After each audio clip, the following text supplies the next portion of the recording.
Hey there, hey, it's your girl, Deja, host of Black and Wild, the podcast. Happy Pride Month, y'all. Although I do not have any pride themed discussions that I'll be posting on the podcast this month, I do want to send love to my queer community.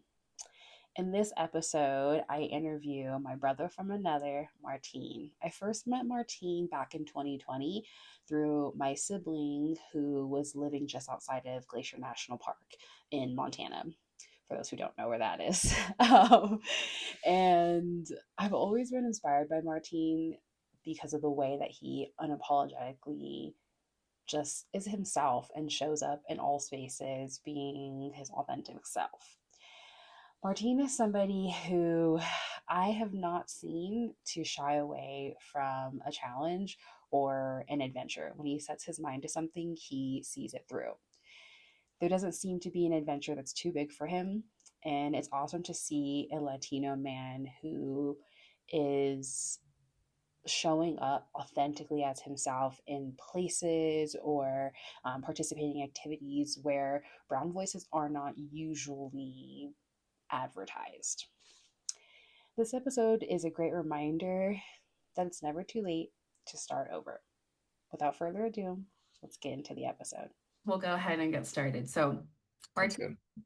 thank you for being a guest on Black and Wild, the podcast. I'm so excited to chat with you. I feel like you're my surrogate adopted brother now, and you just become an extension of our family. But honestly, as I've gotten to know you beyond you just being my sibling's friend, watching what you've been up to on social media has been so inspiring to me. And it's always been great to know that there's somebody else. There's a man of color who is out in these outdoor spaces getting after it. And I feel like you've always getting into the mountains and doing some really cool, fun stuff.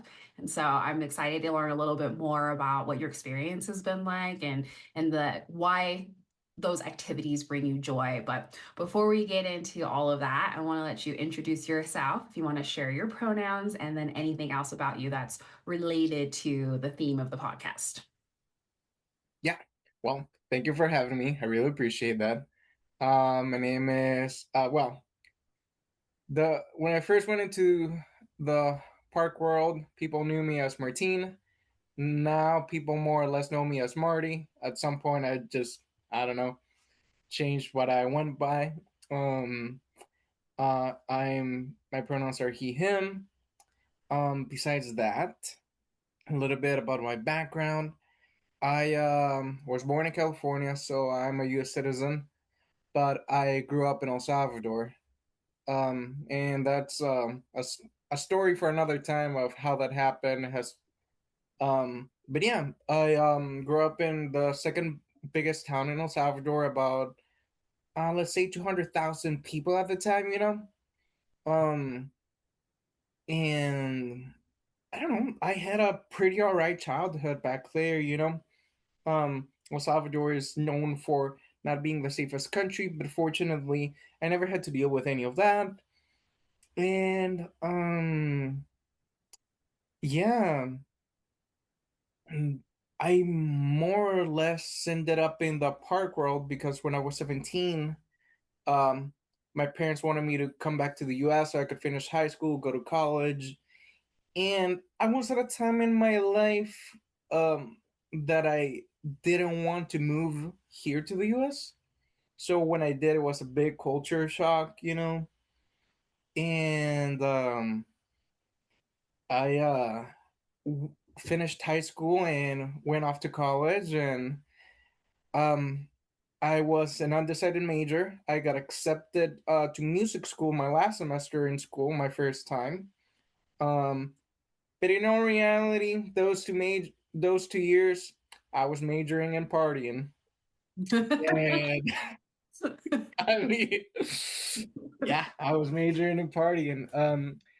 Shout out to UNT if anybody's been there. University of North Texas, let's go Eagles. But I mean, just side note. So, University of North Texas and Berkeley College of Music are the best schools of jazz in the country. So there were so many talented, amazing musicians. And since I wanted to go to music school at the time, I ended up befriending a lot of musicians, And my second year in school, I I rented a house with some friends. We had a back deck and a huge backyard. At some point, we had like parties with like a band at 11, another one at midnight, another one at 1 a.m. 200 people in the backyard. It was awesome. Um, but that also led to me failing. And at the end of the day, I was just partying a lot just because I was depressed and stuff. And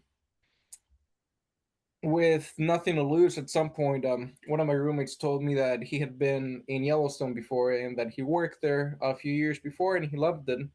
And he suggested me doing that for a summer.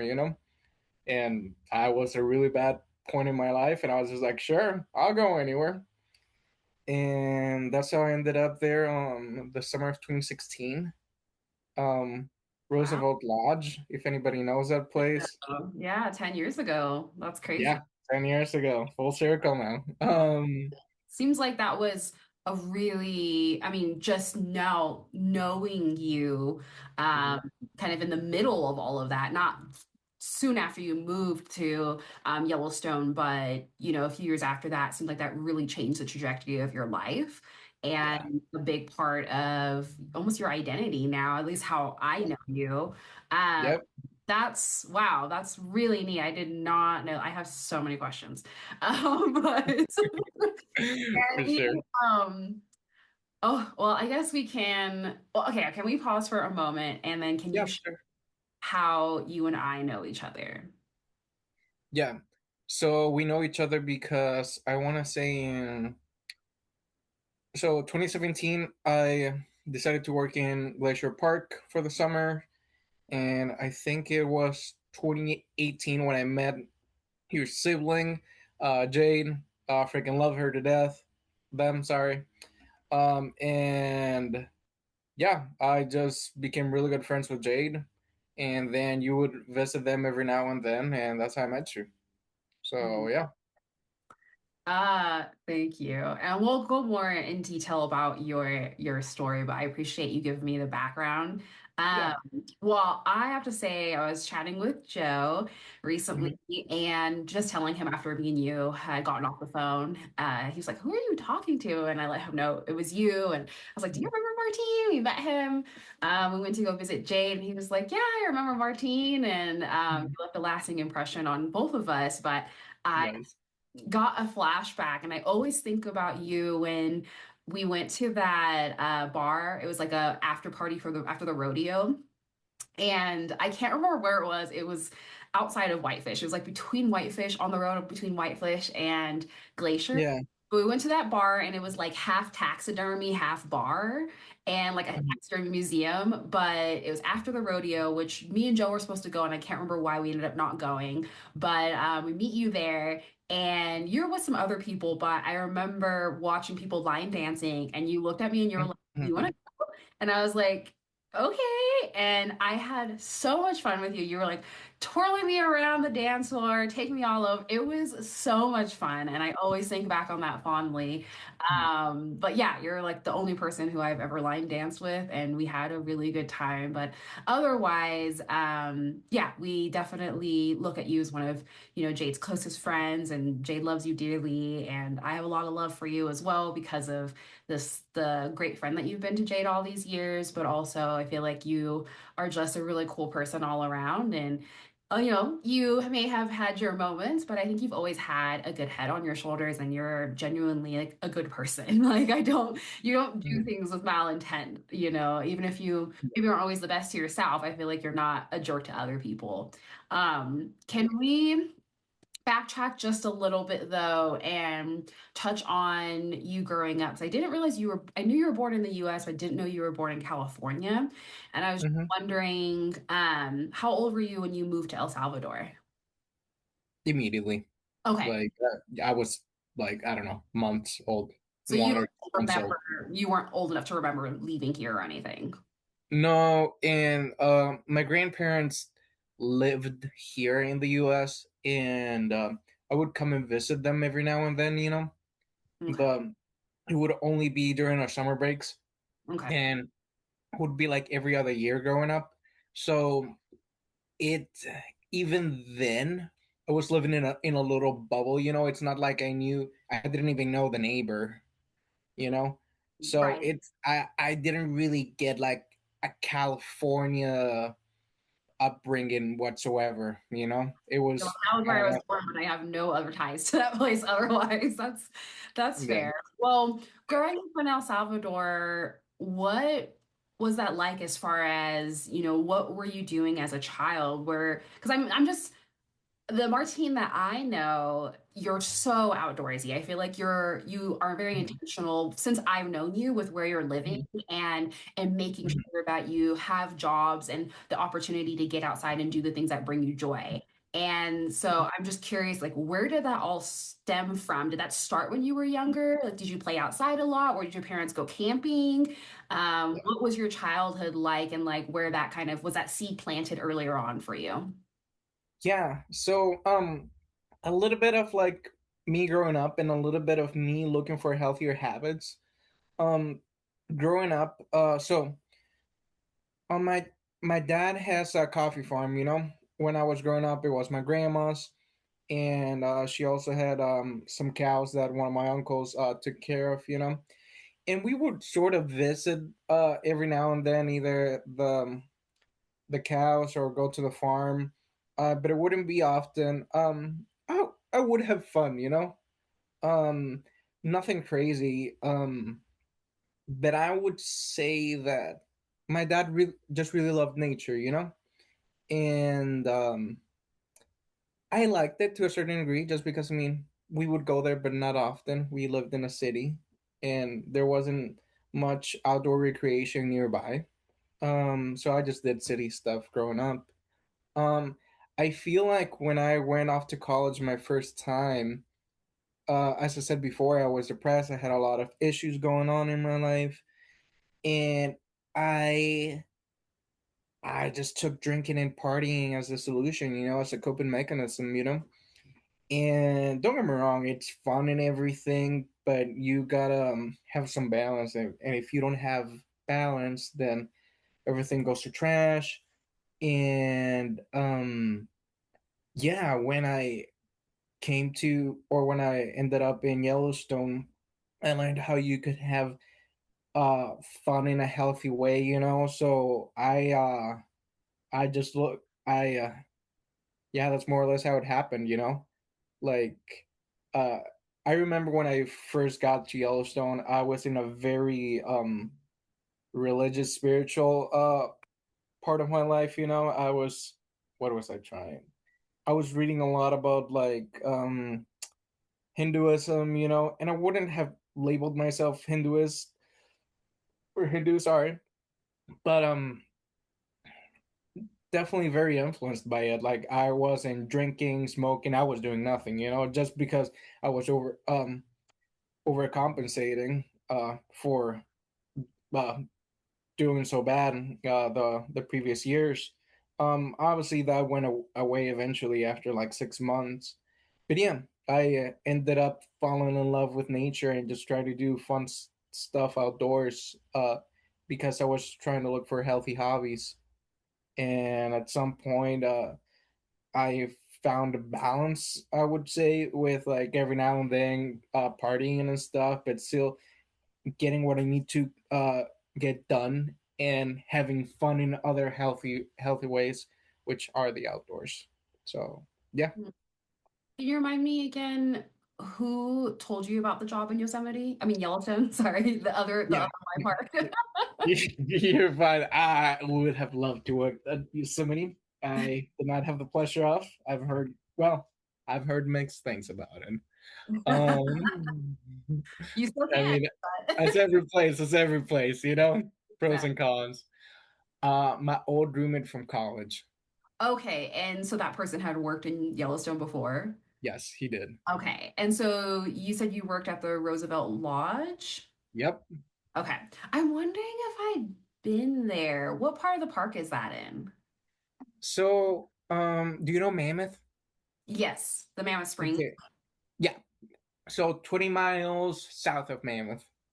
Okay, Yeah. I wonder, is it? Is that the one that's near Old Faithful or no? No. Okay, then I don't think I went to it. Um, Interesting. What were you doing there? So I started as kitchen crew, and funny story about that.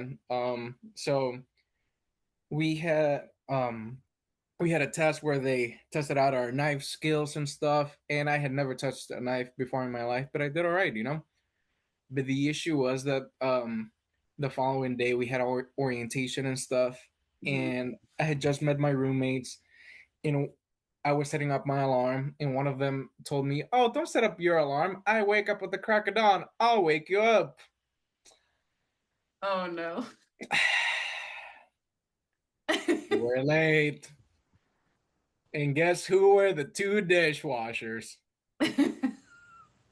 So I started as a dishwasher. And shit. Okay. We're going down memory lane now.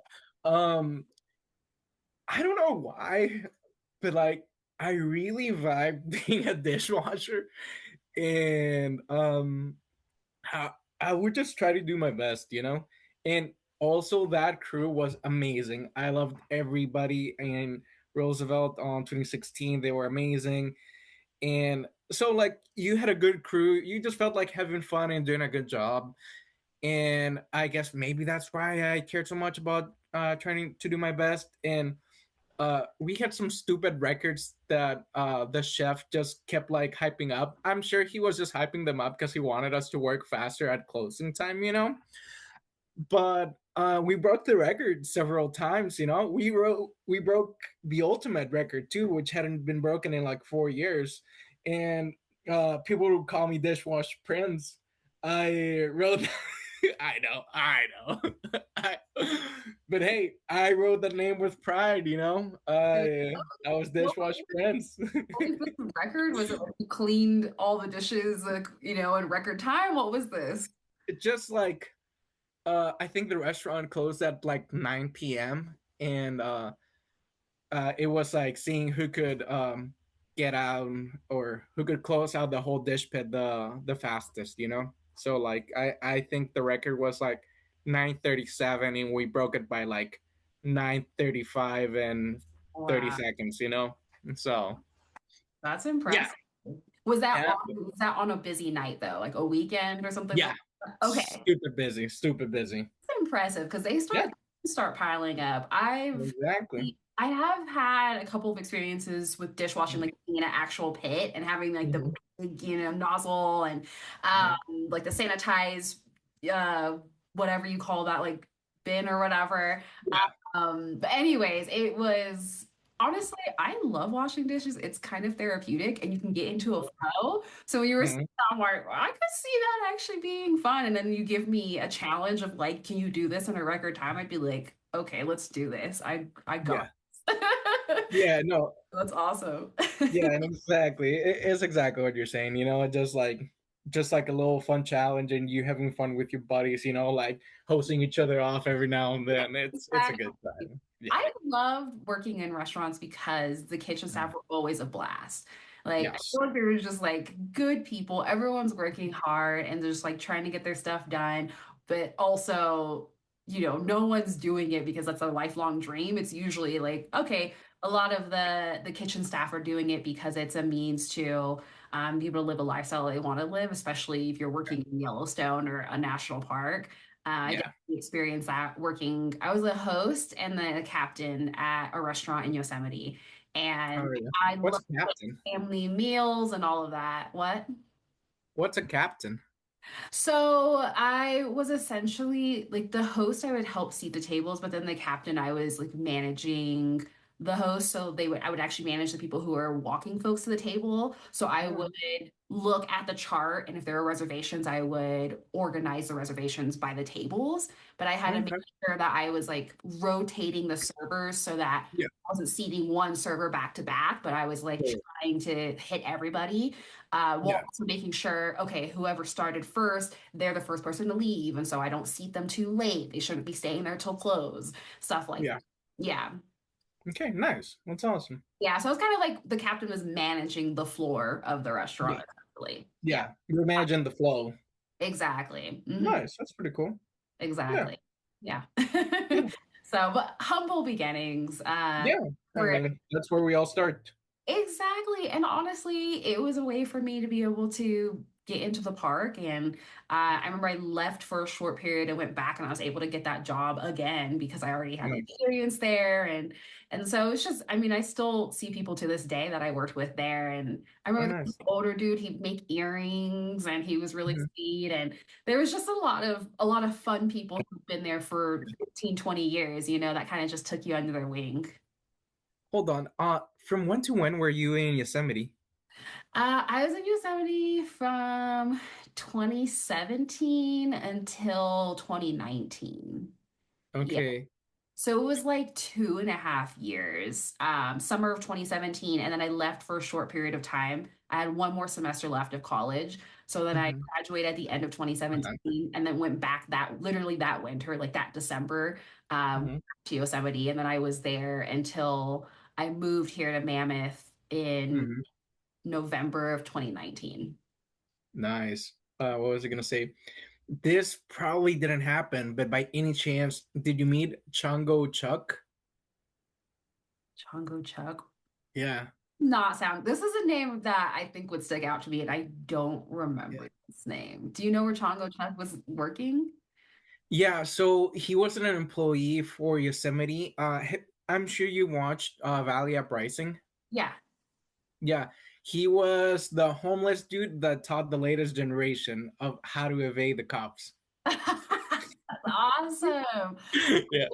I feel like this name sounds vaguely familiar, but I don't think I met him. Yeah. Okay, I'm gonna have to ask. I'll ask Joe. I wonder if Joe met him at all. Because for Joe, sure. I don't know if you know this, but we're sidetracking now. But anyways, Joe and Mhm. Jade met both of their first season in Yosemite, which was, Oh, did they really? yeah, Joe and Nice. Jade knew each other before I knew Joe.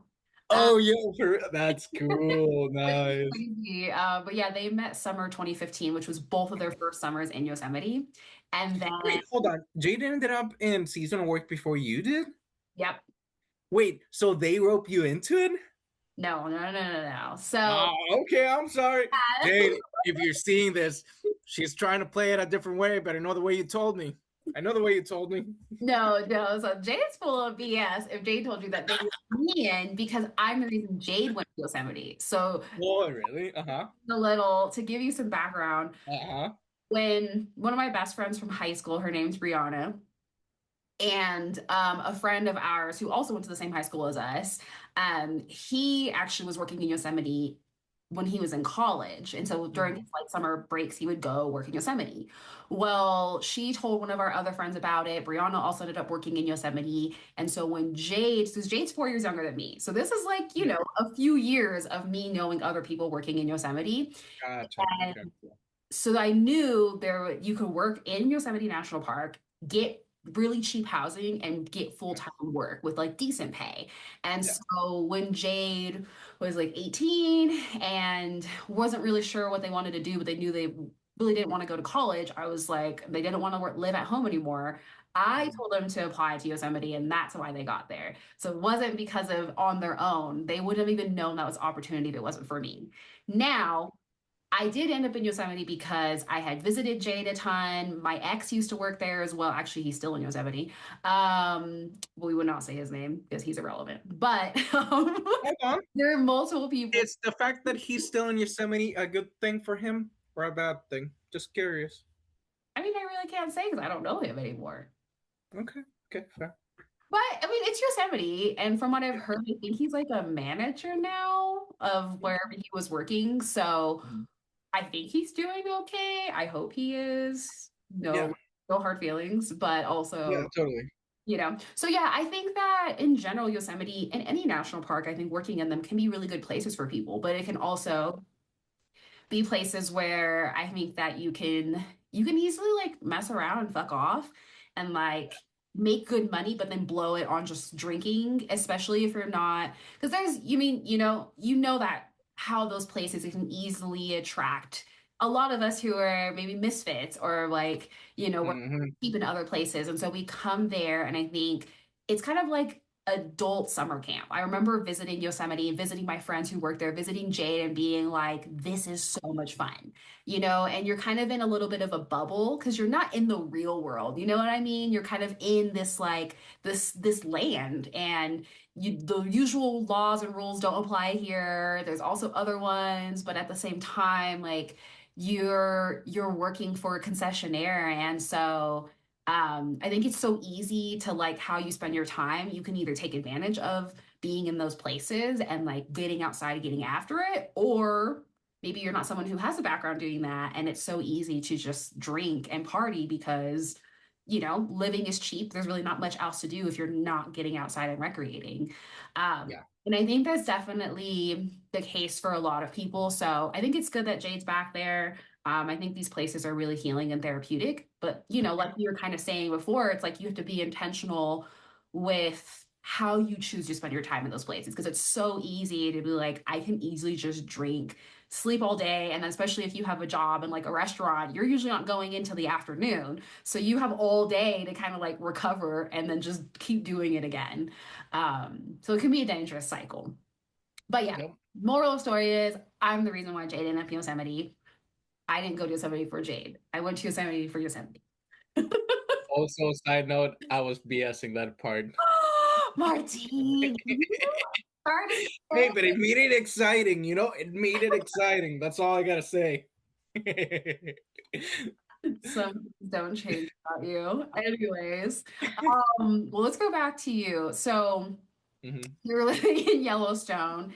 Is what were you doing in your free time there? Is that when you started to like when did that idea get planted in your head that you needed to spend your time in ways that were more like productive and not so detrimental to like your health and well-being? When did that start? Was that in Yellowstone?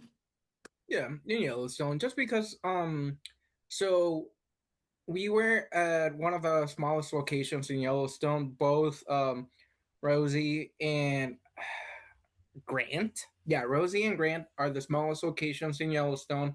They were about 100 employees, more or less, at the time. And at least in Rosie, it was the first time when they installed Wi-Fi, and the Wi-Fi was good enough to tell you that you had notifications and show you the notifications, but when you clicked on a notification, it would never load. You know, so I feel like we bonded over the fact that, oh yeah, we can see our notifications and what people are saying, but that's about it. We have nothing else to do. So it's exactly what you said earlier. It was either drinking or it was, sorry, going outside. And I mean, we didn't have any other option. If the weather was bad, it was drinking or playing a board game or something like that. But yeah, Yeah, you were always hanging out with people. Like yeah. the community was so strong. It was like 100 people. And I love that. It was a combination of finding a sense of community while, like as I said at the time, I had decided not to drink at all, not to gamble. I was on a big Hindu phase, like I said. So my only other option was recreate outdoors, and it started off of that. And as I said, at some point I decided to um, stop doing the whole spiritual thing, but um, the healthy hobbies just stayed because I fell in love with them. It And was yeah. what were those hobbies? Like what were you getting into when you were there? I mean, just the usual, hiking and camping. I was very fortunate. Like I said before, that summer there were a lot of amazing people, and we would always go hiking. Somebody would suggest a hike either before or after work. I think I worked nights, so sometimes I would go hike in the mornings. But at the same time, I just stumbled upon a great group of people, and they always said that we had to go camping every weekend, and we did. We had a great time, and we would always backcountry camp. Even if most of the time we were just like hiking 1 or 2 miles in, you know. But like it was a great time getting there, just watching the scenery. Also, Yellowstone is full of like wildlife and like a bunch of hidden treasures, like there's so many like quartz, there's so many like antlers you find, bunch, yeah, from like remnants of like either previous geological eras to like animals to like some stuff that another parky may have done or another rascal may have done. Getting to the backcountry place, spending time with your buddies there around a bonfire and getting back was just amazing, so I had a great time. And And yeah. how did you have the equipment to go out? Were you borrowing this from people or are you purchasing the? Yeah, I hadn't thought about it, but great question. So at the time, the roommate that had gone to Yellowstone before, he had some old equipment um from his uncle. I think we were sleeping on. It was a group of three people uh that went from Texas to Yellowstone, like my old roommate, one of our friends, and I, and we were sharing his uncle's old sleeping bags that were like, I don't know, 40, 50 years old, Oh my. and they kind of worked, they did the job. But there were some nights where you were very cold in the backcountry, and like the thing about Yellowstone is that some areas you're at like 8,000 feet of elevation, so Wow. And yeah. And not that high. That's crazy. yeah, and I'm sure you know what it's like because I know that Mammoth is really high up, Yeah, we So actually we're at 7,900 feet. yeah, Yeah. The so town. yeah, Mhm. yeah, so same deal, Um, but yeah, so I did not have much equipment, but friends would let me borrow their stuff and whatever. People would actually tease me every now and then because I would just like strap the sleeping bag and anything else I needed to take somehow to my backpack. And yeah, like I didn't have proper hiking shoes or anything. I think I was rocking some like Sperry's or something like that, I Like, love that. yeah, I mean, that's how every party starts, I feel like. I was just gonna say that. I feel like when Yeah. you're, especially when you didn't grow up doing those things really, or in those kind of place, spending time in those places, you have to figure out what equipment you need for you, but you Yeah. can't learn that until you just go and you try. Hmm. And you Hmm. don't need the name brands, but you're like, okay, a sleeping bag works, but maybe not for this sleeping bag doesn't work for all weather. And then you start to understand the specs and also Hmm. having an idea of what equipment's going to work depending on the conditions, the terrain, the time of the year. But that all comes with time. And I mean, I even think about my first time backpacking, and I had this backpack that was the length was too long for my back, and they measured me at REI, but the person obviously didn't know what they were doing. But I also in my head, I really wanted an Osprey. I was like, I want that pack. For some reason, I wanted the brand, and and when you Yeah. know, you think you have to have like the first one of the first brands you see, you think that's the one that you have to have, right? And so I remember getting that, and then after I got it and did some research, I realized that those run really long, and so they're better Mhm. for men, but not always for women. And I have a short, Oh, and so. yeah. Anyways, it was really uncomfortable the way it fit me. I overpacked it. And Mm. I brought a bunch of unnecessary crap that I didn't need. Yeah. Just like the silliest mistakes that you make. I didn't bring my own snacks. I was going with a work group, and they told me they were bringing food for everyone, so I didn't bring my own food. And it was just like the biggest rookie mistakes, of all the things that like now looking back, having more experience, it's just like I kind of laugh at myself. I don't even know. I think I borrowed a sleeping bag from someone in a sleeping pad. I didn't even have my own trekking poles.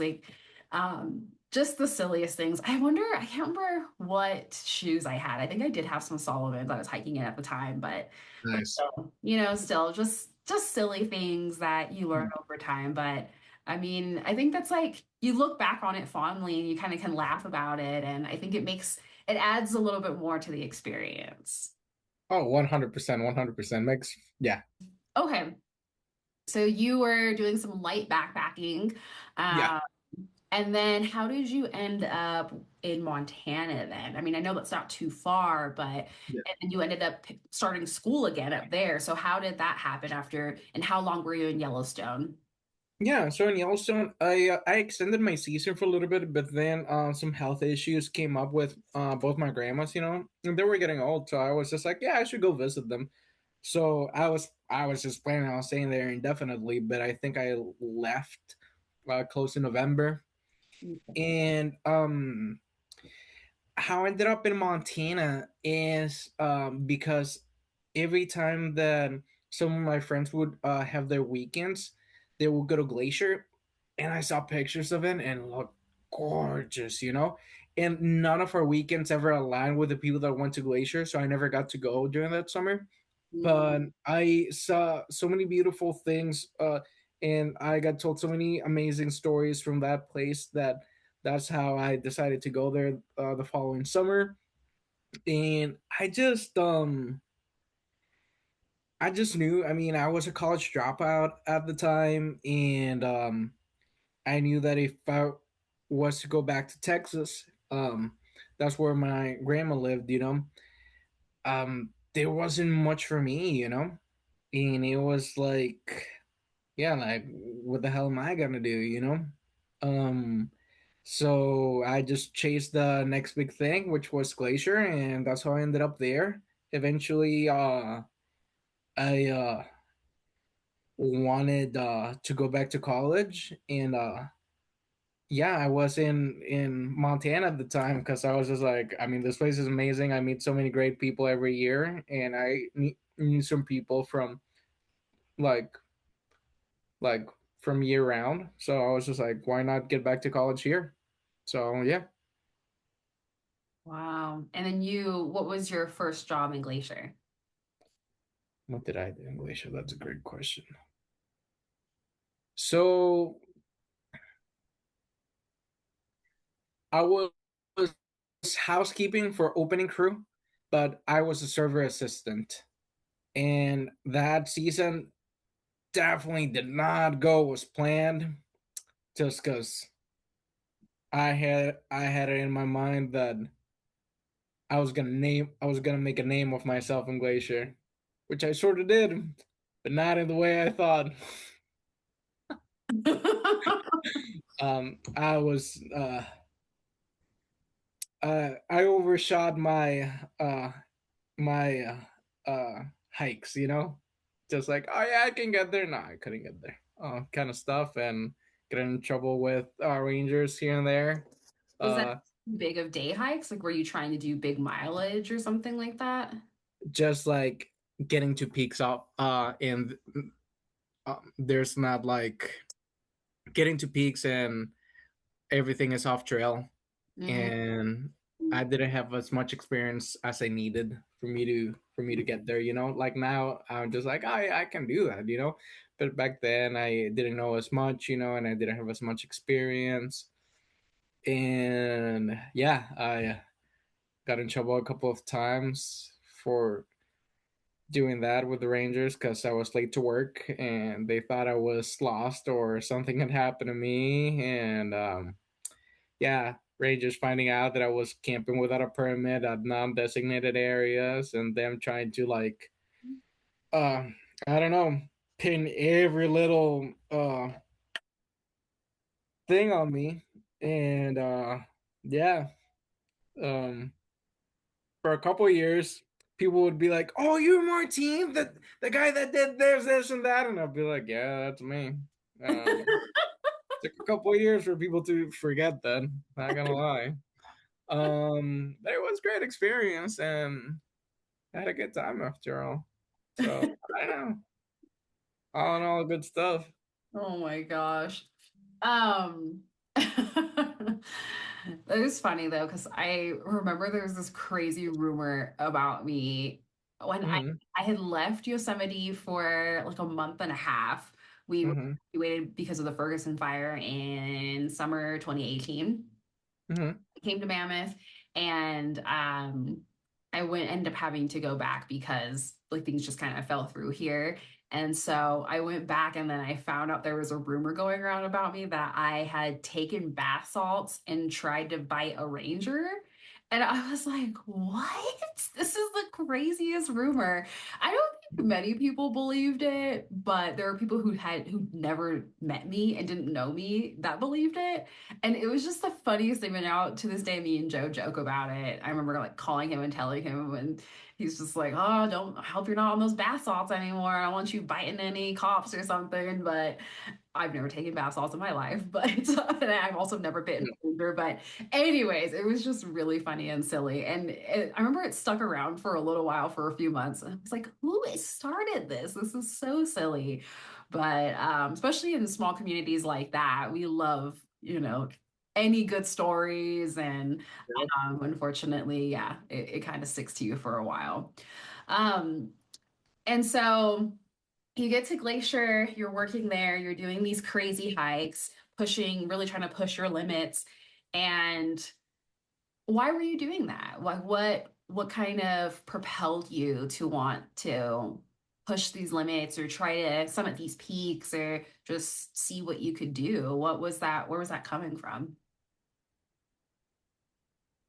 Pretty basic things, I mean, I fell in love with it the summer before. I had a couple of friends every now and then. I remember the summer before I had some of my friends. One of them was British and the other two American. They tried summiting Grand Teton. All the pictures looked awesome. And I mean, you already know it's seasonal work. If you're parky, you're like you said, you either fall into partying or like doing outdoor stuff or somewhere in between. And you always hear, "Oh, did you hear that this person did this hike or did this?" Or you're just like, "Yeah, that was badass." And yeah, Yeah. you just want to be that guy. That And I think that happens a lot in outdoor communities. Like yeah. everyone's just getting after it in these Hmm. awesome, gnarly ways. And you're hearing Hmm. this and you're like, I want to do that, or I want to do something like that in my own way. Hmm. And like, Yeah. let me go summit a peak that not many people have done. That's kind of off the Yeah. beat or something. Exactly. Or, oh, Exactly. let me go out and backpack to this area that is not really popular because Hmm. not the easiest to get to. But I mean, I've honestly caught that bug as well. And that's why I got into running this year. I started in January, signed up Nice. for a 10K that's happening in Oh, September. nice. But my goal is Exciting. that I have a really big backpacking trip that I want to do in August. And Hmm. Where um, are you going? where am I going? Hmm.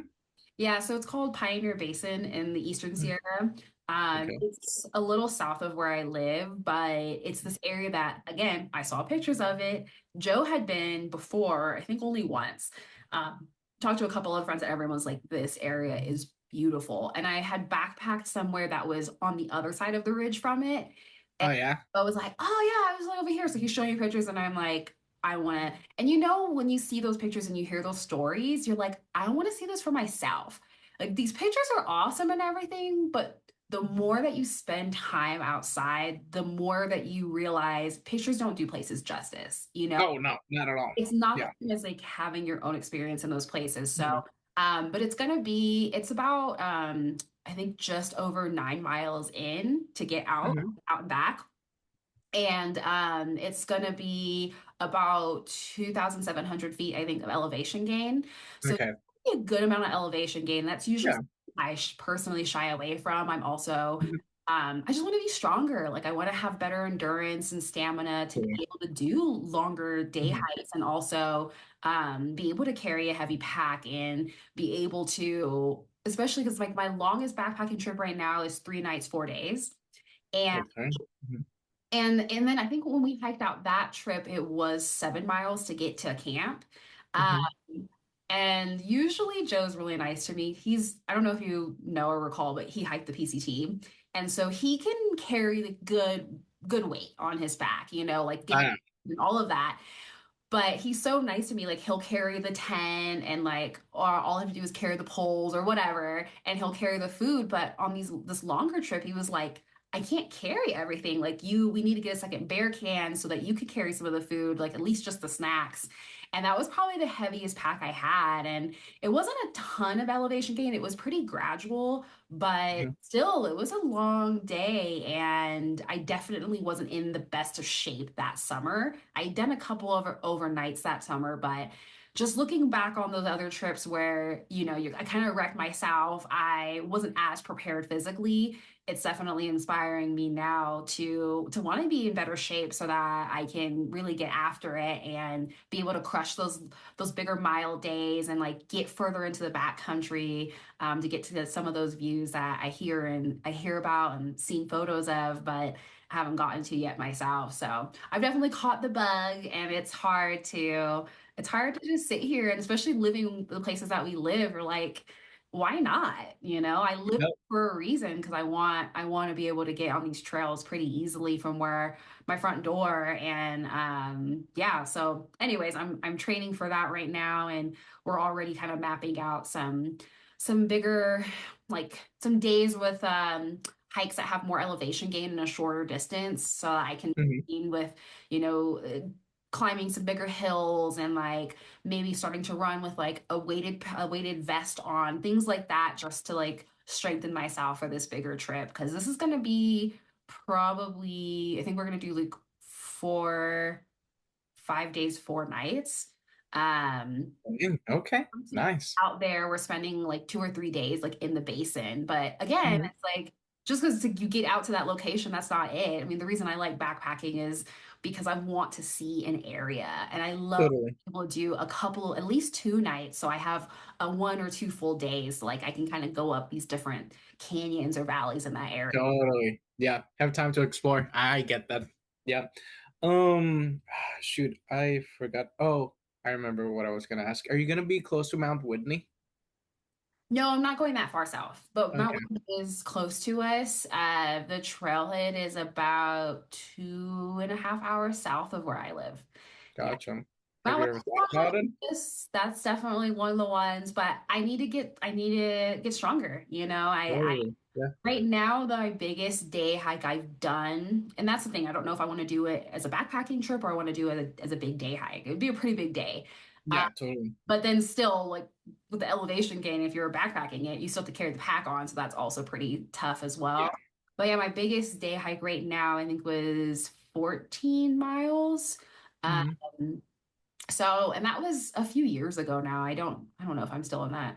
I'd be in better shape actually than I was then. Hmm. But Hmm. yeah, it's definitely, as I've done different things and I keep pushing myself, I'm like, all right, I want to get stronger, and I want to make it where I'm not wrecking myself right off the bat. 100%. Nice. That's pretty cool. I'm sure you'll get there, And like you're already working for that really big backpacking trip. I'm sure it's gonna be amazing. I'm sure you're gonna feel great once you do it, and be in a good shape for it. It's gonna be really cool. Thanks. I'll Yeah, see how it goes. I'll definitely post pictures about it.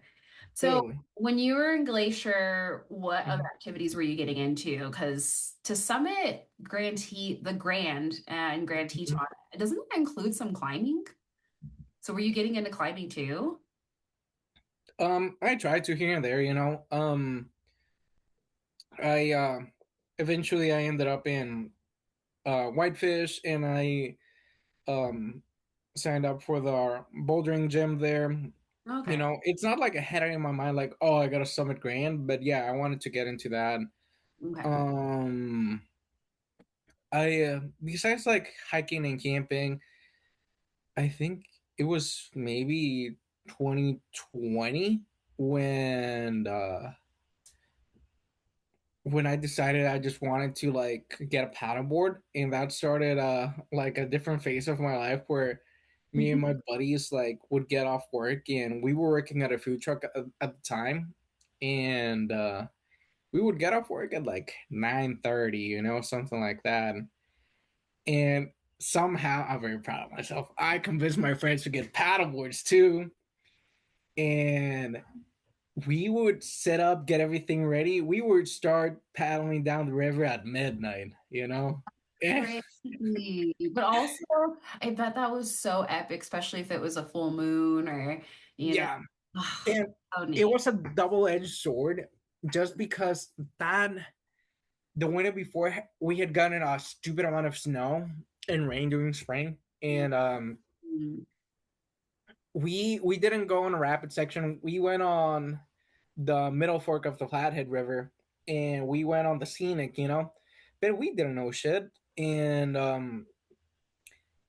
the thing is, we were going at night, and we were going on paddleboards. So you picked your poison. You either had a full moon, and you could see everything very clearly, but because of that, the tide was stronger, Oh, yeah. so you had more choppy water, and sometimes it was very scary, we flipped a bunch of times, and like early June and stuff when the water's freezing and stuff.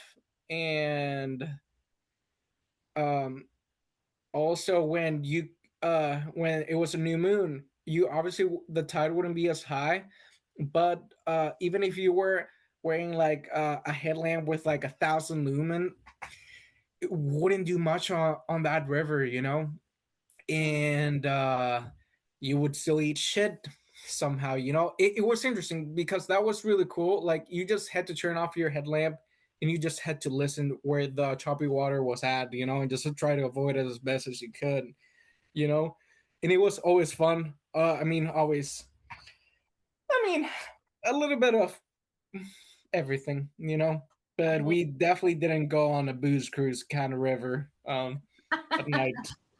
I mean, there Crazy. was definitely a booze cruise river right next door, but we never picked that. So Crazy. yeah. Dang. Oh, that sounds so fun. It's funny that you say that about 2020 because that was also, I think maybe we got our paddle boards in 2021, but I remember that Nice. summer of 2020, a bunch of our friends also got paddle boards. And so Mhm. we were, oh, you know what? Never mind. I think I did get mine that summer and Joe got his the following summer because we were Nice. having so much fun. And I was like, dude, I Mhm. don't want to share mine with you. Like, get your own. I don't want to paddle with your, the extra weight. But I remember there was like, kid you not, I swear it was like 15, 20 of us at one point on like a lake because so many people ended up getting paddle boards because it was so fun. And also it was like, the pandemic. So everyone was like, Yeah. be outside. I don't want to be in my house. Um, Yep. and then living where we live, it's like there's all kinds of opportunities to get out on the water, which is fun. Um, Yeah. that's awesome. And so mainly, what would you say are your activities of choice? Like, what are you up to right now? Are you still paddleboarding? I mean, I'm assuming you're still doing some hiking. Yeah. So, I mean, what's today? May 6th. So, I live in Anchorage, Alaska now. I moved here about a year ago. I think I moved here like in June 2nd or something like that. Um, and I'm in the real world now.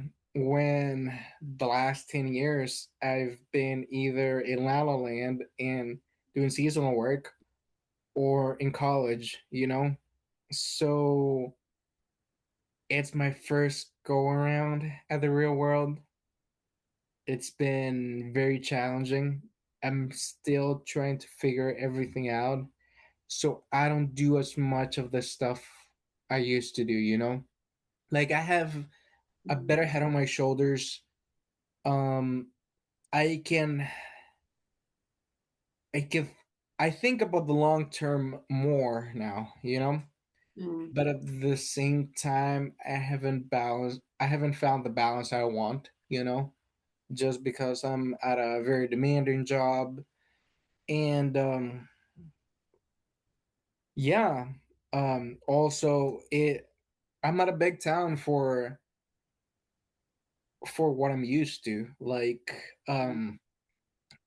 going and working in seasonal places, you get used to like the smaller the better because you create a stronger community, exactly. and Bozeman, which is where I went to college, felt very big because when I was in school, I would just be very focused on studying, or sometimes I had jobs too, so I was working and going to school, so I didn't have as much time. And Bozeman being 50,000 people felt like a lot. So being at a town where 300,000 people feels like Wow. it's very overwhelming. Shout out to the food scene though, because yeah, way better than Montana. Um, Really? yeah, I wouldn't expect that. I mean, was it fairly diverse there? Is that yeah, where, it is. There's a lot of Asian people, a lot of Hispanic, mainly Mexican. really? And yeah, I mean, way more than Montana, way more than Montana. Wow. So yeah, what was I gonna say? Yeah, Mm. so I'm still working on finding a community, finding balance. I don't, yeah, with my job literally, I don't do as much fun stuff as I would like to, which is the reason why I moved here. So I am working on those things, thinking of what I need to change in order to reach the short term goals as well as the long term goals. Yeah. And yeah, that's where I'm at right now. Though it is my second summer here, and my first summer, to be fair, I was new to my job, which was extremely overwhelming. I'm a structural engineer right now. I graduated from civil engineering, and my job has a very steep learning curve. So when I first came here, I was fresh off of college. I had a very steep learning curve. So I had to spend a lot of time studying or figuring stuff out. And also, when came here, I got sick for like a month. So I wasted a month of summer just being really sick too. So just a combination of a lot of things. What I'm Yeah. trying to say is, I'm hoping that this summer is different, that I meet more people, and that I get to go outside as much as I want. Like I remember last summer when I was here, um, I saw how little nighttime there is during the summer, and I was just like, my goal for next summer is to just do a crazy 24-hour outdoor activity. Just like, I don't know, like we like either hiking, then going on the river, or I don't even know, just like 24 hours where you're nonstop active in the outdoors during the summer solstice. And I'm still trying to hold up to that. So I got to figure out who I'm doing that with and what we're doing. But that's the short term goal I have for right now. I love that. I mean, might as well take advantage of having the longer days, right? More daylight. Yes, 100%. Ooh, that's Like awesome. the sun hides, but you don't see nightlight. You don't see Yeah, nighttime. it's never completely, it's not like this light is gone completely. Yeah, no. Dude, I love my sleep, so I think that would be really tricky for me to live somewhere like that. But yeah, I hear what you're saying. I mean, I think me and Joe, we talk about that a lot of like a lot of people tell us like, "Oh man, you guys are so lucky to live where you live," and people see the things that we do, but it's not without making very intentional decisions as far as like Yeah. the jobs we have. I constantly have been seeking opportunities that I'll have a flexible work schedule, or Mhm. like my current job they're down with like me coming to work a little bit later if I want to ski in the morning or something. And just Nice. little things like that where I'm because like I live where I live for a reason, because Mhm. I want to enjoy the place where I'm living. And so Totally. it's hard when you're in the real world and adulting and you're living outside of these national parks or these very like tourist outdoorsy mountain towns where that everyone's doing that, right? Everyone who Yeah. either lives there or visiting, like they're there for that reason. And so I Yeah. think the whole culture of those places is really focused on like everyone gets it. Everyone gets why we're all there. And so it's Mhm. almost like you're encouraged and supported to get after it. But yeah, it's tricky trying to find a balance of making sure like, yeah, you need to have a job so you can pay for the things that you need and to take care of yourself while also working towards some goals that you have, adulting goals.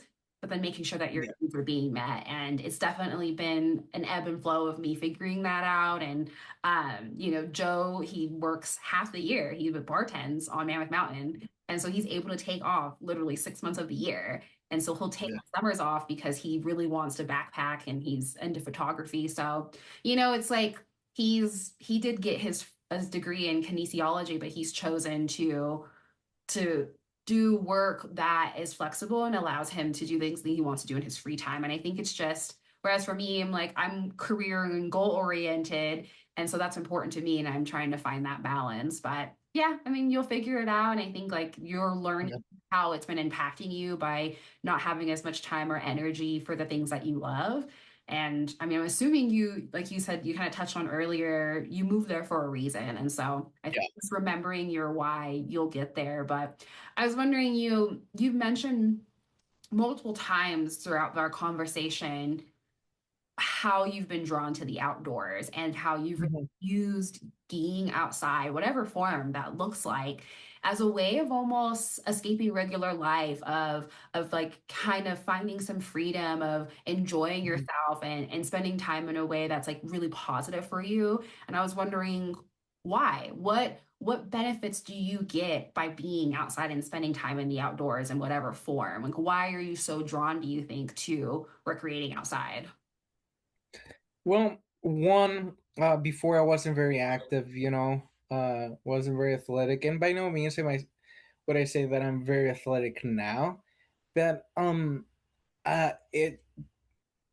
it's like it's good to move, you know.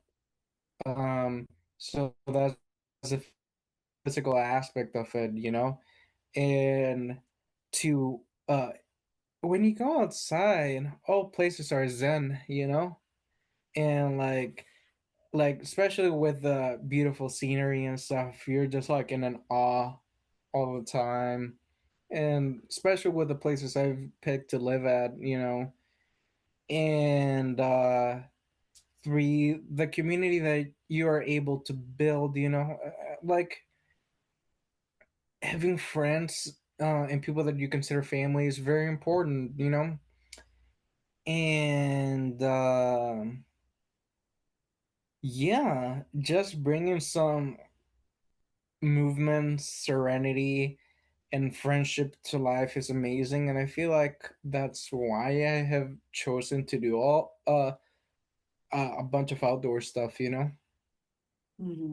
Totally. It's been interesting. The more I've been drawn to the outdoors, like I never considered myself someone who was very athletic either. And Mhm. then I've fallen in love from the benefits I've received of those shared experiences being outside, and also how it does feel good. It feels good Yeah. when you're able to get out and move your body. It's seems like it's obvious, but I think it's so easy, especially if you're in a bad mental state, to convince yourself of like not doing anything. And then once you do something, you're reminded of how good those things make you feel of just moving your body. And like you said, I mean, I actually, I was interviewing someone, my last guest, um, Hmm. and the episode's not out yet. Oh, well, actually, just I just dropped last week, but um, Nice. he was like, I've never had a bad time outside. And he's like, whenever I've gone fishing or whatever, it's like there's never a time I've gone outside and I regretted doing it. And honestly, I thought of the same thing. I the only time I think I really had a bad experience was like my first backpacking trip ever, but it wasn't all bad. There were parts of it that, I Hmm. talked about those first experiences where like, oh, I could have packed better, or I could have prepared better, or whatever. Um, Yeah. yeah, I can't really think of a time that I've been outside that I regretted it. And Yeah, totally. I want that for more people, whether it's just Yeah. you're hanging out by a lake or, whatever it is. If you're summiting a peak, it doesn't always have to be extremes. It's just being outside in nature. Even if you're just going a mile in and camping, it's like that Mm. alone can help kind of separate you from everyday regular life. I was wondering, it seems like you've had some really positive experiences. You talk about finding Mhm. community and you recreating outdoors, but you also touched on a lot of the places you've lived weren't very diverse as far as ethnically and culturally. Yeah. And, Hmm. you do have an accent. Yeah. So Hmm. I was wondering, and obviously you're not white passing, you have olive skin. So Yeah. What have your experiences been like living in these rural, remote places where you're not really seeing that much diversity? Were people Yeah. welcoming to you? Did you ever experience some discrimination? Mhm. What was that like? Or how did it feel for you to not see that representation too? Yeah. So I'm a special case because I feel like I was always a misfit, even where I grew up. You know, that's one thing. So every now and then to be looked at weirdly didn't feel didn't feel like, oh, this is weird. You know. Nevertheless, yeah, there's some places in Montana or sometimes when you go to Idaho when some people will give you a weird look, but it never escalated to anything crazy. And most of my time, I would, if I was working at a seasonal place, seasonal, like you said, you're living in a bubble when you're at those places. You're at places where there's a stupid amount of diversity in those places due to J1s, Hmm. So I wouldn't feel left out or anything like that because of that. And when I was in college, it'd be a different story. And once I lived on, like, outside of like seasonal places, living in Montana or in my college town, um, it was different, but at the same time, like, I mean, the biggest problem would be like, oh, I don't eat the food I like or stuff like that. But since I was a misfit to begin with, you know, it it wasn't that big of a deal for me, Okay. you know. So yeah, that's how I would describe it. Yeah, I can relate to that. I've been asked, especially when I was working as a park ranger, I would have people ask me, especially people who are, people of color, they would say, how are you doing here? Are you okay? Are people nice to you? How long have you lived here? What's your experience been like? And I think there's a certain kind of people that are drawn to these types of places. It's like I definitely feel like I found my people, and I always tell people, Mhm. like, I hate when people ask, "Oh, where are you from?" Like, I hate that question because I moved around a lot. I don't really have anywhere that felt like home until Yosemite. Yosemite and Yeah, Mammoth. These are the two places that's ever really felt like home for me.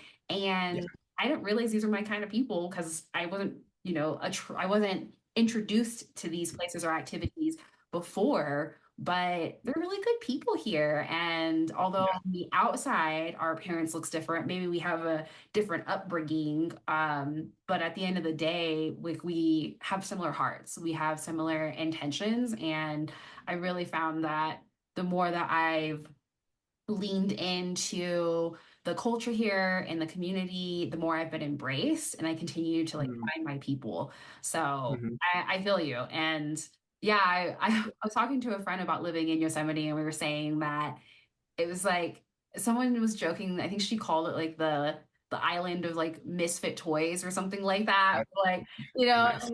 and like that's so true because it's all of us like outcasts where we don't fit in Mhm, everywhere else, but in the mhm, parks we do. And yeah, yeah, even when I've gone to other parks, it's like if you've worked and lived in a national park, whether it was for the Park Service or concessionaire, whatever it was, a nonprofit organization, if you're someone who has had that kind of experience, like you're kindred spirits, And even when I meet people who lived in Yosemite at a different time than I lived there, like we have this instant connection, and like I don't even know that person at all, but we have that shared experience. So uh, exactly. I totally get what you're saying, and yeah, I I definitely notice I don't always see myself or people who look like me represented, but I don't.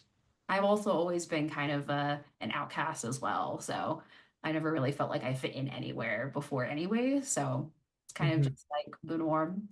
Um, the other thing I was wondering about then was, what does your family think of like your lifestyle and the places that you've lived? Because I'm assuming, you said that the town you're living in when you were growing up in El Salvador was like the second biggest city yeah. there. So it sounds like an urban space. Yeah. So what does your family think of like these very rural, remote mountain places that you've been living in and like the way that you spend your free time? Yeah. So obviously they don't get it, you know? But that's every party's experience, you know? And that's okay just because they haven't gone to experience what we have experienced, you know? They don't live in, like, especially like the PNW, you know, or just all across the West Coast. You have um, so much access to beautiful places that I feel like there's a stronger culture to go outside, you know, and enjoy those beautiful places. And since they don't live in those places or areas that allow for that, they're just not gonna understand, you know, and that's okay. I mean, it obviously makes it uncomfortable at times when they ask you, "Oh, so what are you doing?" "Oh, yeah, I'm just working at a seasonal place, you know, and just like serving or doing whatever, you know, but I'm having a great time." They obviously don't get it, you know.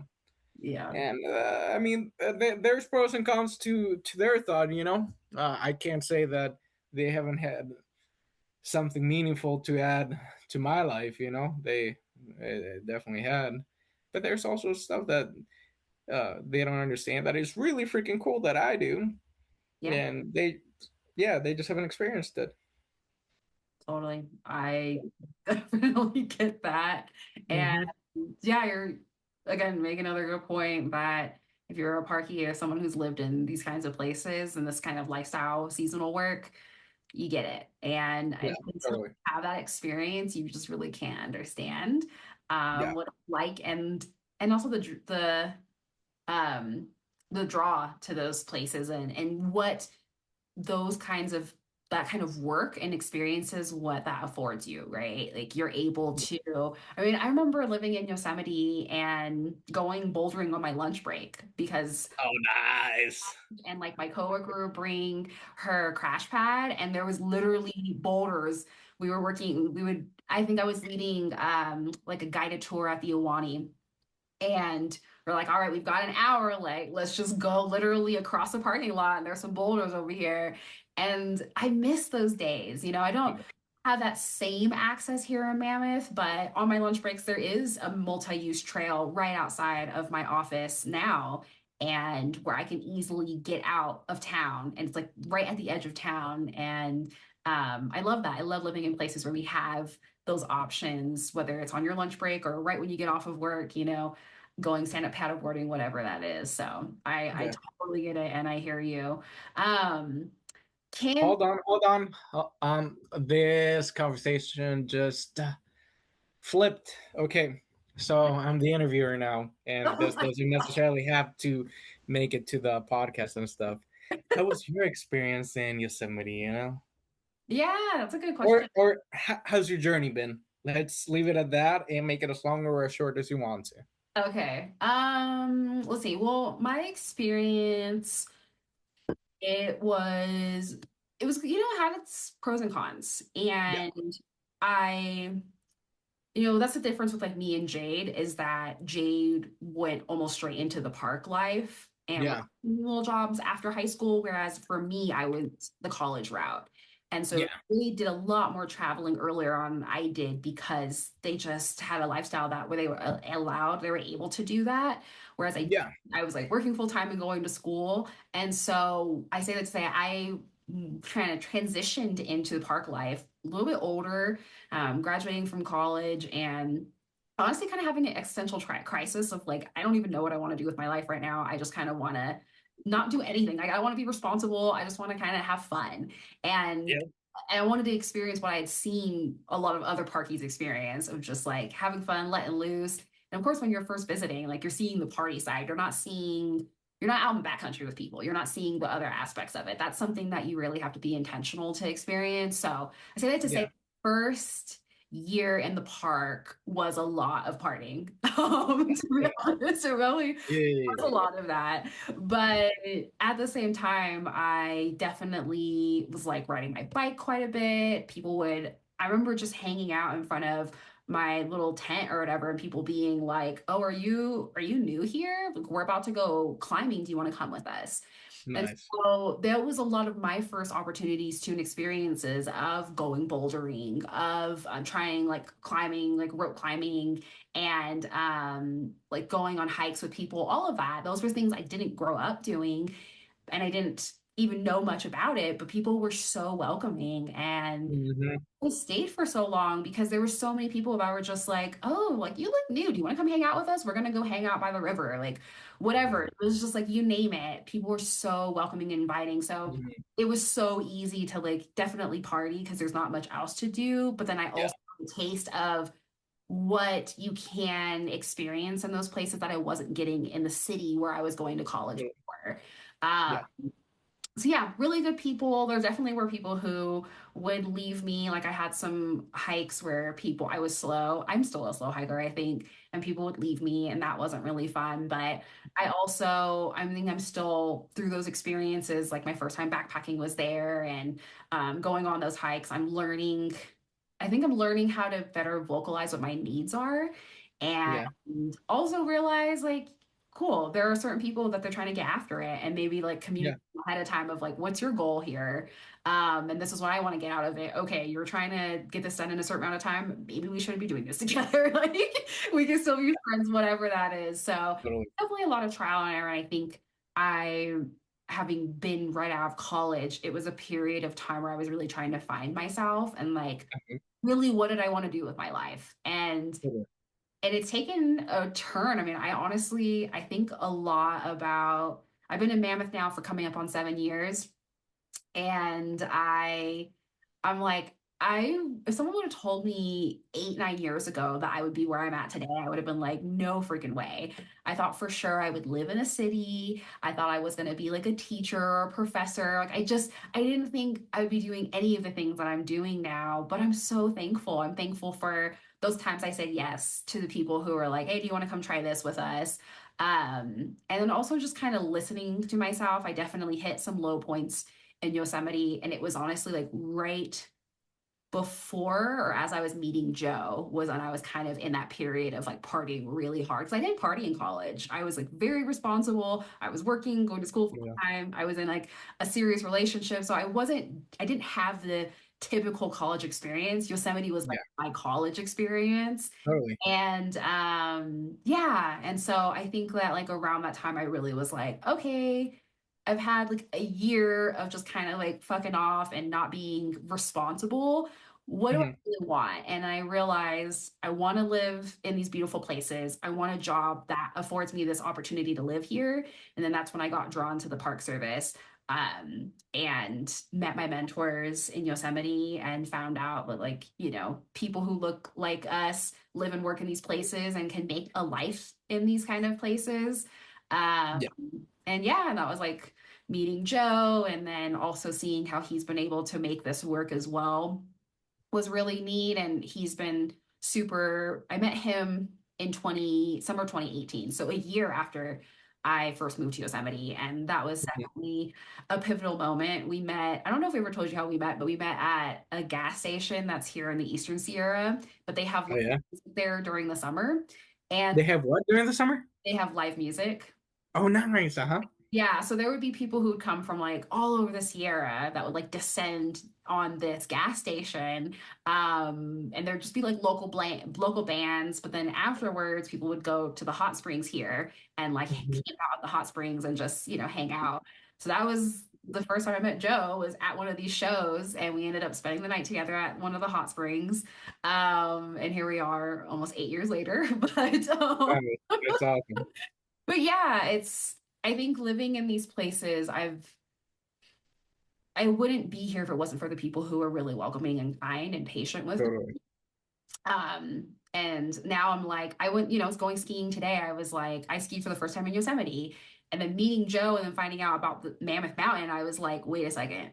I could live somewhere where it's a real ski resort, that actually gets proper snow and really expand on these skills. So that was a game changer for me. And yeah, I was skiing today and I was like, dude, I freaking love skiing. Like I feel like I'm Yeah. flying, and now I'm getting into running, and then I went running on Saturday. It was right after it had rained, and I was running through the woods, and like it smelled so good. The air was so fresh, and I was like, man, I just felt like a kid. I don't know how to explain it. Yeah, no, There's I get it. so many moments, whether Hmm. I'm snowboarding, whether I'm skiing, I'm stand-up paddleboarding, I'm backpacking, I'm running, like whatever it is, being outside and just like in any form, I get giddy. Like I feel Yeah. like a child again. And I just Hmm. feel, I remember that big backpacking trip I was telling you about that we went on. It was to Vogelsang in like the backcountry of Yosemite.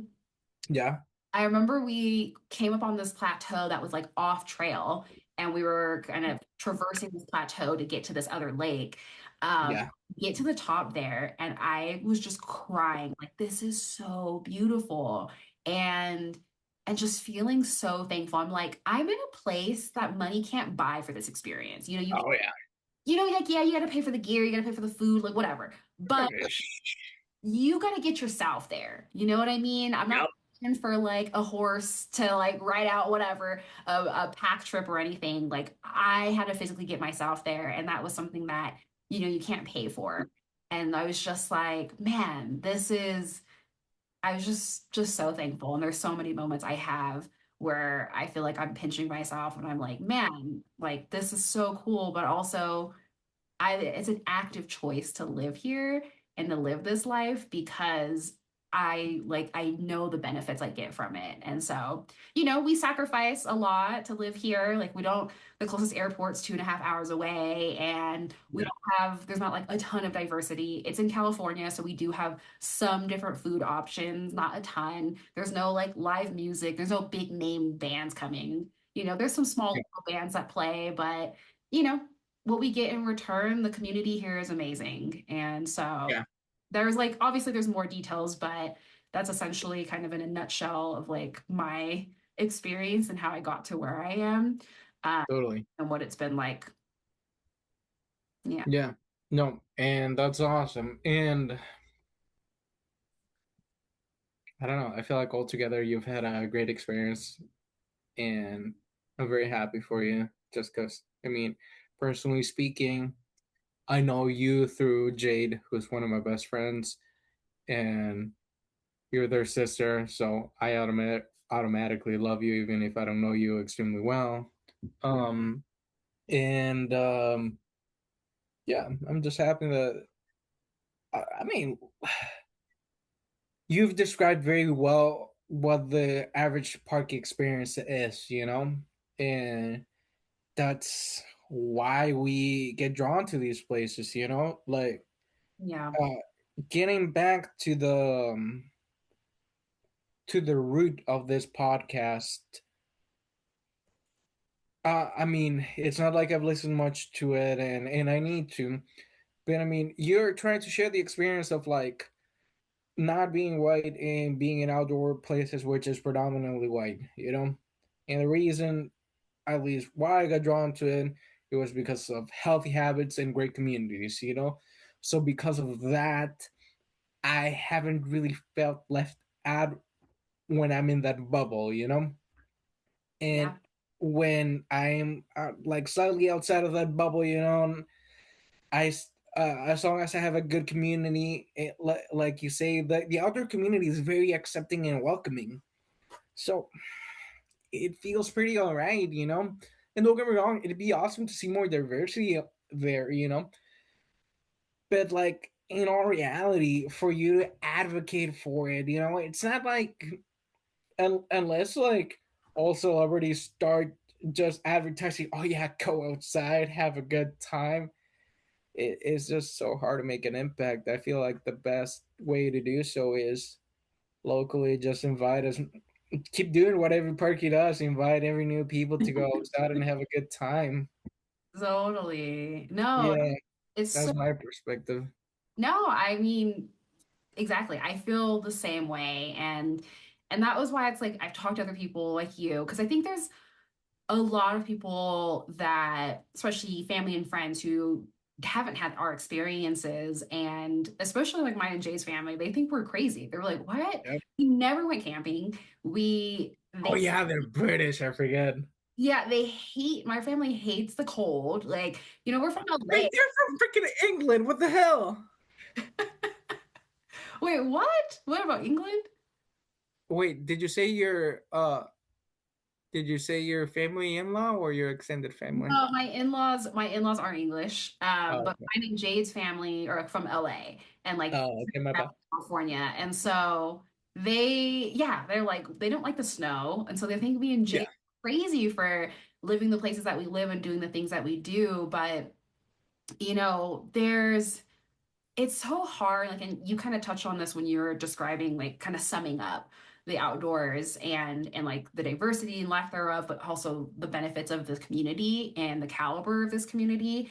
Hmm. I remember I remember that was why I was so drawn to Yosemite when I was in college, because I was visiting every time I get a break, whether it's like spring break, my birthday, summer breaks, whatever it was, I was like, I need to go there. I kept being Hmm. drawn, like, Hmm. with my place. And Yeah. I remember every time I'd leave, it was so hard to leave. And me and Joe Hmm. were like, I can't be someone who lives in the city and then drives up to the mountains on my weekends. Like, I need to like live in it and I need the access because it's not enough. And when Hmm. you have a taste of it, it's hard to go back. But I remember thinking like when I would go back home, 'cause I went to school in Sacramento, and Hmm. I remember going back and just being like, I just the values here of a lot of the people I'm interacting with on a regular basis aren't aligning with mine. But then Yeah. when we meet people in the mountains, I was like, wait a second, like these are my kind of people. And Totally. I don't even think I knew what I was looking for, but the more I Yeah. was spending time in those places, I was like, I like this. Like Hmm. this is the kind of energy, the kind of vibe I want to be around. And yeah, I'm like, my community, they're not perfect. There's definitely good and bad. Oh, Like you said, sometimes yeah. there's Totally. weird, Totally. but you're gonna find that anywhere. But for the most part, I've found that like there's really good people drawn to these places, and a lot of people are just happy to freaking be here. Like I remember first going on hikes, and people were so friendly, and having come from the city where like you don't talk to people you don't know. You know what I mean? You're just kind of like look forward, keep your head down, like keep going about your business. Where Yeah. Totally. every time I want to hike, people are like, "Hello, have a good day." They're just so Totally. friendly. And at first I was like, what the fuck? Why are these people being nice to me? Like, what do they want? What is like, do they have ulterior motives? And now I'm that person. And like Joe always makes fun of me because I used to be so like closed off. But now we'll go to the city and I'll be at a hotel and I'll just be saying hello to people. And he's like, stop saying hello to everybody. Like, this is not, people don't do these things here. But I like that. I like being in places where you're not looking over your shoulder thinking people are out to get you or anything, places where like Yeah. I feel safe to leave my door unlocked or, go and do walks by myself. I'm not afraid. Like there's really low crime here because honestly, people are Nice. happy to be here. Um, That's awesome. Yeah. and like, I don't know, that's like the kind of place I want to live in and the kind of people I want around me. So I'm glad you Yeah. had a good experience. That's the other reason why I also wanted to start the podcast too. And because I was having these conversations with other friends who are people of color and also being like, it's not all bad. Yeah. And you're gonna find good and bad no matter where you go, but it's really good. The good really does outweigh the bads here. And there's not many. Oh, 100%. Okay. So I'm curious. And this may be a question that you have been asked before, so on the podcast. So sorry if I don't know and haven't listened to all the episodes and stuff. What are some of the things that you miss out from not being at an as diverse place? It's a good question. I actually haven't been Yeah. asked that. So Uh, no. uh,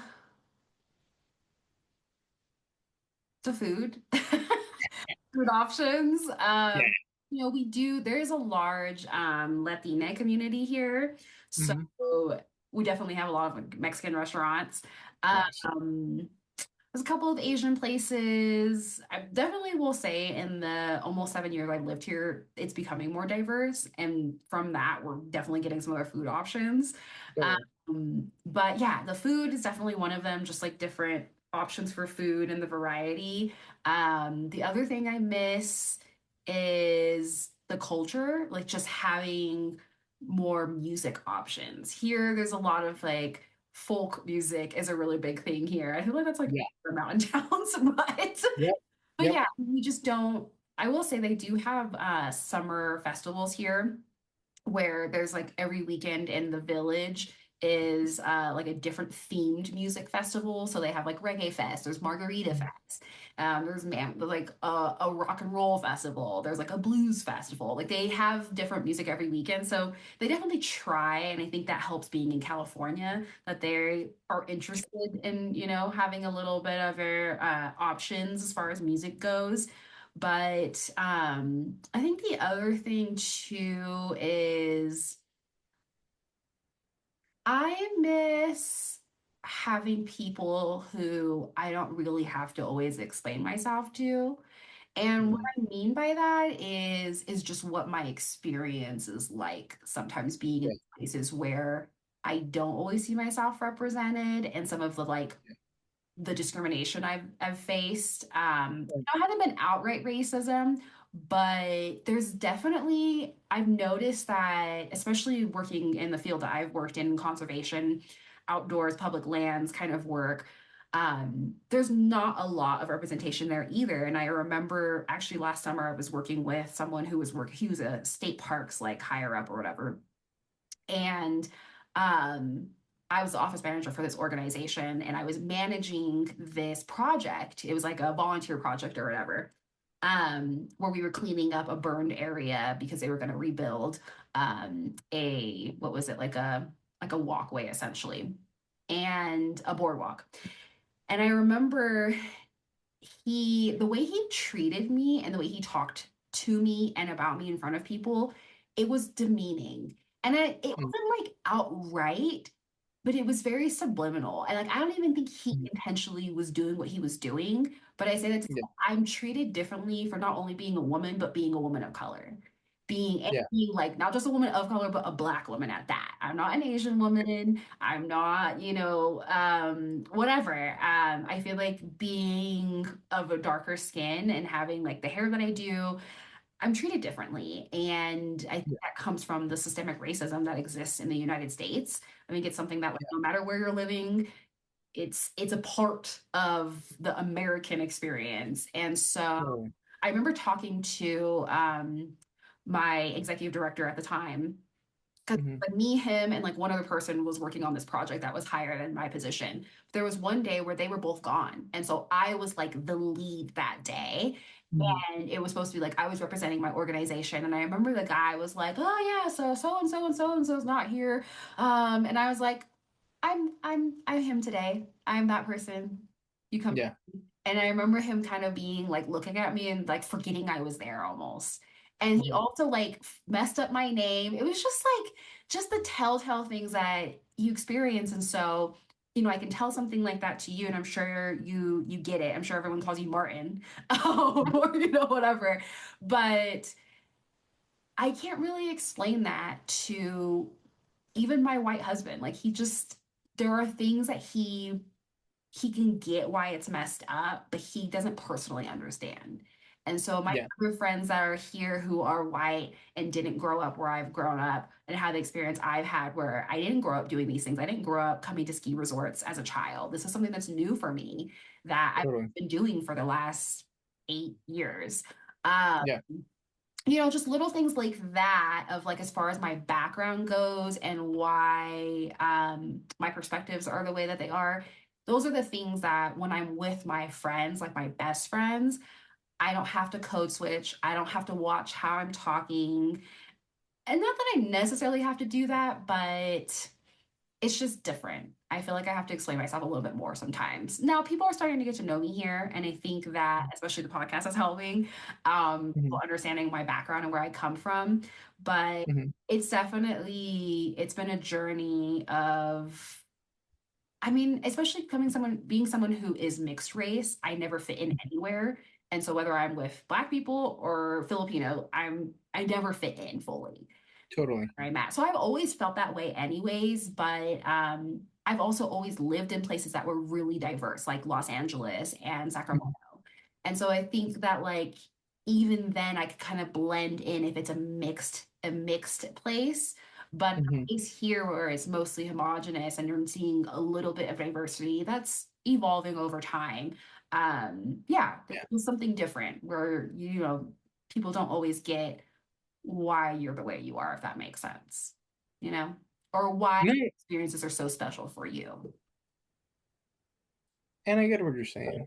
And if we were to talk about that perspective, then I would definitely agree with you. People will not understand where you're coming from and why you are the way you are and stuff like that. And that just has to do with, yeah, I mean, all the experiences we've had, for better or for worse, and to make us who we are. And it just takes time for us to get to know each other and to really understand why uh we are who we are. Totally. And you Yeah. know, I've met some really kind people who are willing to hear me out and they actually ask what my experience is like or and like, you know, we've all said people for the most part have been very welcoming and kind. Like Mhm. honestly more than I've experienced almost anywhere else I've ever lived, which is why I still live here. Yeah. But yeah, yeah, it's been a journey, but I'm really thankful that for the people I've come across and I feel like I belong here too. Even if I don't Totally. always see other people who look like me, at the heart, these are my people. And Totally. I think that's like, wow, this I'm making some breakthroughs here in this conversation with you. But that's why I've stayed here so long. And I think that like, you know, me and Joe have talked about moving and there's been some really big life moments that I've experienced living here and seeing how my community Mhm. has shown up for me. They didn't owe me anything. These are people that I've only known, you know, for the last 5, 6, 7 years, but yet they're like my family now. This Yeah. is like my chosen family. And I'm really thankful for the people who are like such important people to our in our lives now. And like when we talked about moving, we're like, I don't want to have to start all over again. Yeah. You know, there's places like I've been to like Eugene and like there's places like Jackson, Whitefish, where, you know, I've gone to other towns that are similar to here, where I'm sure we could probably find a similar community. But we've worked really hard to establish ourselves here and make the connections that we've had with folks. And I think that there's something to be said about moving somewhere where everyone's from somewhere else, you know, for the most part. It's like Yeah. kind of special working in communities where everyone's transient and kind of transplanted from somewhere else. And I think because of that, we're all far away from our families and everything that we knew growing up that like you're more open to like supporting one another and really making Yeah. like, deeper connections because you're all you've got. And I Yeah. definitely saw that during the pandemic. I saw that when me and Joe got married. I saw that when I lost my job last year because of the executive orders. Like there's so many times that I've been in good and bad moments, and this community's really, really like shown their true colors for me. So yeah, I don't know. I can't remember why I was going on that tangent, but yeah, they're good people here. That's awesome. So I take it you don't want to move there. You want to move from there. You know, we're not against it. Everyone always asks, like, oh, how long are you guys gonna be here for? And when we first moved here, because we were considering here or Tahoe when me and Joe were wanting to move in Yeah. together. First year we were together, we were long distance. Um, and oh, sorry. And so yeah, we were like, oh, we're gonna move here, we're gonna move to Tahoe, and we decided here because it just worked out that way. We were able to find a job and housing.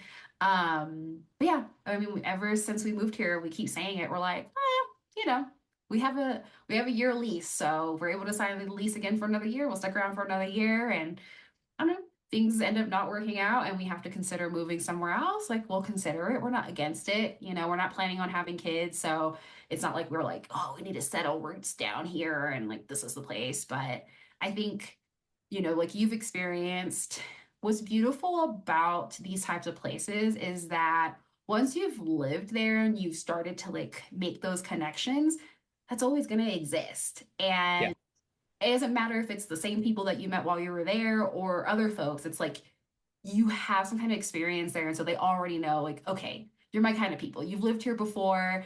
Like I was saying with people who lived in Yosemite, it doesn't matter if they worked there before me, the same season or whatever. Um, Somehow we know some of the same people. We know some of those like, local places or hangouts, and we just get it. And so I say that to say we know that we could always come back. And I think that's why Totally. we're not afraid to leave because we're like, it's okay. So, we're open to it. We've talked about moving, like we were looking at Bend, Flagstaff is another place we were looking at in Arizona. So we Mhm. talked about it, but it just keeps working out for us to stay here. And we're like, Totally. I'm not going to force it. So, Yeah, no, 100%. If you're having a great time there, then why move? You're making it work. So, yeah, that's awesome. yeah, but I hope that I hope you're able to find your community. I was thinking about this when you walked away because I feel like we've covered it all. And I'm sure we can like continue going on tangents, but I it's gonna take time, and I think you Yeah. you hit it on the head when it's like it's really hard living in a place where the population size is so much larger because then you have to sift through so much more people to find your people. Yeah. And I've heard people say that describe Denver, Colorado, kind of the way that you were describing Anchorage, is like Oh, really? such a large population and it's more of like an urban space. And Yeah. so although people describe it as being outdoorsy, Mhm. the outdoors are a little bit further to get to. You have to be a little more intentional. It takes a little bit more time to get to those places. Not everyone's Mhm. always willing to do that or prioritizing it. So yeah, I hope that, you through this conversation, you're reminded of the things that bring you joy because I could see your face, your body language. You were lighting up when you were telling some of these stories of you going on these backpacking trips or wanting to summit these peaks and going on these adventures outside, paddleboarding, whatever that is. I hope that that reminds you of like maybe ideas of where you can continue to find community by starting with the things that you love that bring you joy. But it's all about Totally. like making it work. And it's tricky when you move somewhere new because you're like, okay, how do I make it work here? Um, Totally. but I hope you find your way, and I hope that you're able to do that 24-hour trip that you're planning on this summer. I'll definitely be following up to hear how that goes. But yeah, Totally. I'm like, I can't think of anything else. I feel like we've covered all of my questions. I did want to say thank you. Thank you for sharing Mhm. your story. It's like when I have these conversations with people on the podcast, I'm reminded of my own experience. Like obviously Yeah. as I was reflecting too, whenever you were telling stories, I was like, oh yeah, I remember feeling that way or having a similar experience. And yeah, I'm just like, it just makes me fall in love even more with like this type of life and the communities that we've chosen intentionally to be a part of. And so thank you so much for taking that trip down memory lane. It was really neat and seeing, like I said, seeing you light up when you're reflecting on those experiences because yeah, like we get it. We're like-minded people. And I think that was really special. So like I said, I do hope that you find your community there too. And if not, maybe that's just not where you're meant to be too. And I know that you're thinking Yeah. about that as well. So Yeah. it's a journey. And Yeah. also, you can always go back where you've been, so that's like Exactly. the beautiful part too. It doesn't have to be that. Like it's not black and white. And yeah, it's gonna constantly be something that evolves over time. But yeah, thank you so much. I appreciate you. I'm excited to see what else you get up to. And I hope you'll continue posting on Instagram because it's been fun following along with your adventures over the years. And I really appreciate you. Thanks. Yeah. I appreciate you too. Thank you for the interview. It was really fun. It was, I don't know. Like, I feel like per last conversation, I got to know you a lot better, but even more through this conversation, like getting to understand or getting to know more of your experience and stuff, and just knowing why you are the way you are. So yeah, it's been fun. Thank you. Thanks. Martine, thank you so much for being a guest on Black and Wild. It was such a pleasure to get to know you and your story much better in ways that I haven't had the chance to. I was reminded in our conversation or through our conversation that community can be found in even the most unlikely of places, especially if you are willing to say yes to new opportunities. I am so proud of the man that you have become, and I can't wait to see what other adventures you get up to. Be sure to check out blackandwild.com for all things Black and Wild. And definitely visit the Black and Wild website for my new blog post where I share about my journey to hiking Upper Yosemite Falls, as well as what that experience was like for me and some revelations I've had since completing that hike that's been on my bucket list for some time. Also, be on the lookout for a new vlog coming soon for a backpacking trip I recently just did. And if you have any ideas of topics or themes, stories, voices that you feel are missing on the podcast, please share them with me and let me know. And definitely forward me any recommendations you have of other folks you think I should feature on the podcast. You can always reach out to me through the Black and Wild website or on my socials. All right, I will see you soon. Take care. Thanks for listening.